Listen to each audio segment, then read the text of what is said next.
काय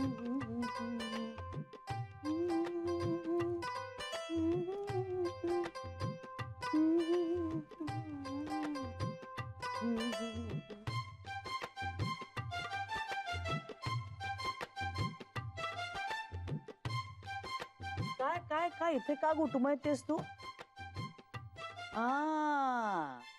पैसे हवेत होय आपल्याला. पण मी इतक्यात पैसे देणार नाहीये. अजून काम कुठे पूर्ण झालंय माझं.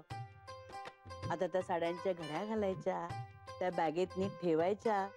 मग माझी तशी पातळ जुनी साडी आहे की नाही, त्याची पण नीट घडी घालायची, तीही त्या बॅगेत ठेवायची. मग चेन लावायची आहे, एका बाजूला ठेवायची. मग चटईची गुंडाळी करायची, ती कोपऱ्यात नेऊन ठेवायची. ती बॅग उचलायची आणि जिथे होती तिथे नीट आणून ठेवायची. आणि मग मला रिपोर्टिंग करायचं, ते सुद्धा अतिशय नम्रपणे. मायाजी, झालंय बरं का काम? हवं तर बघून घ्या. मग तू त्या साड्या बघणार, मग त्याच्यातून 50 खोड्या काढणार, मग माझ्या पैशांमध्ये काटछाट करणार. अरे चा, आणि मग फक्त नावापुरती पैसे माझ्या हातावर टेकवणार. प्रश्नच नाही. असं का? अगो बाई, माझा लाडोबा रुसला वाटतं माझ्यावर. हा, मी घातल्या ना साड्या नेऊन, मग किती वेळ थांबायचं अजून? अगं सवतावीपणा करून कसं चालेल बाळा? आपल्या अपेक्षेप्रमाणे आपण काम नीट पूर्ण केलं तरच आपल्याला पैसे मागण्याचा अधिकार असतो, हो की नाही? हो. अजून काम कुठे माझं पूर्ण झालंय.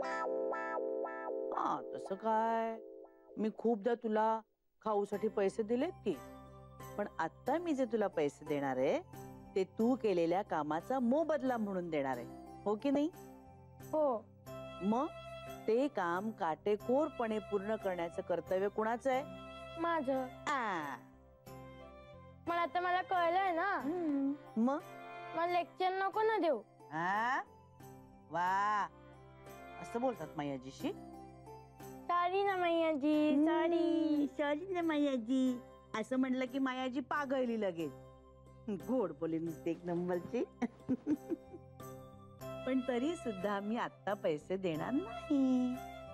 मग जा बघू, माझ्या साड्यांची राखण कर आणि उन्ह सरत आली की मग माझ्या साड्यांच्या घड्या कर, त्या बॅगेमध्ये ठेव आणि बॅग आत आणून दे.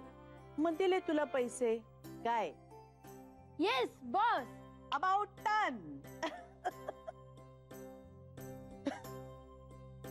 काय तरी बया खेळ, मी सुद्धा लहान होऊन जाते.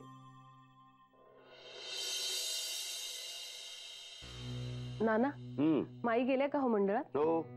मग तुमचा चहा झालाय का? अगं नाही, माई म्हणाली की तिचा मंडळात होईल, नको.